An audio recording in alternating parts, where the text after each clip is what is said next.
Boracay rehabilitation turns into horror for many tourists and residents. Construction of the main road of Boracay Island has yet to start even as an increasing number of tourists are coming to the popular island resort.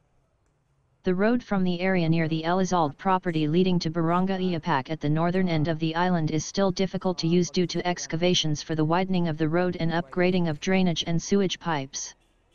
Tourists and residents are saying it's a horror passing there and don't see the light at the end of the tunnel. Roads are a mess and most are leading to mostly high-end resorts, hotels and restaurants along Station 1. After calling Boracay a cesspool, President Duterte ordered the closure of the island to tourists for 6 months from April 26 to October 25, 2018 for rehabilitation. At least 30,000 workers and those dependent on tourists for their livelihood stopped working or lost their livelihood due to the closure. One of the key components of the rehabilitation was the upgrading and widening of the 20-kilometer road network of the island. First phase ongoing construction is still in the completion stage of the project, covering approximate 4 kilometers with a budget of approximate 490 million pesos. Other stretches from the Cagban port in Barangay Manok to the Elizalde property in Barangay Balabag. The second phase, which will cover 3.3 kilometers, has a budget of over 300 million pesos. What's your thoughts on Boracay's rehabilitation?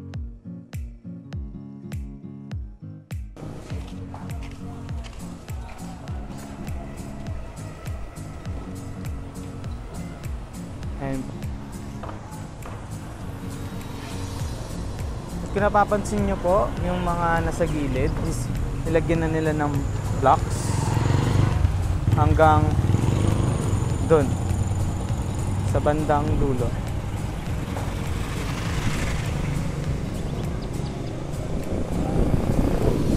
Ito pa po yung mga hindi pa ayos na mga tunnel.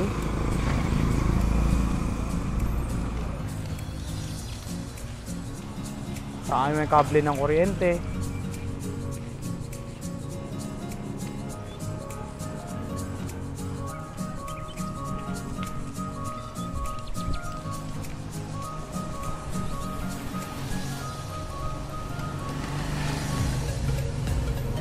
So, may mga building na mga nadamay sa pag-widening.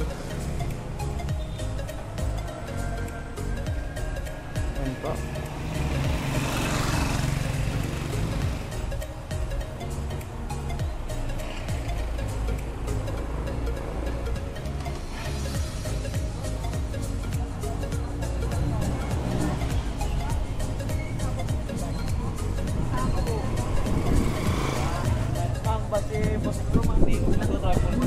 And traffic po kasi one lane. Sa bandang unahan is may inaayos na daan o tunnel.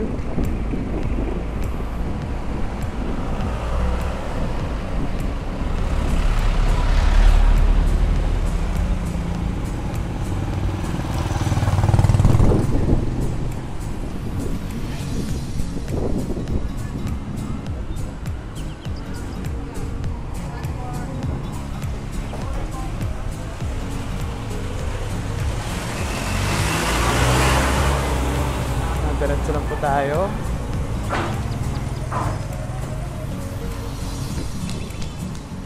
Ayan po, yan po yung Patio Pacific.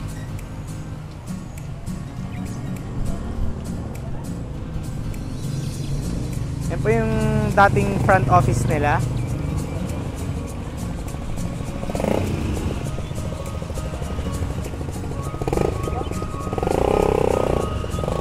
Ito naman po yung mga rooms nila dito din po.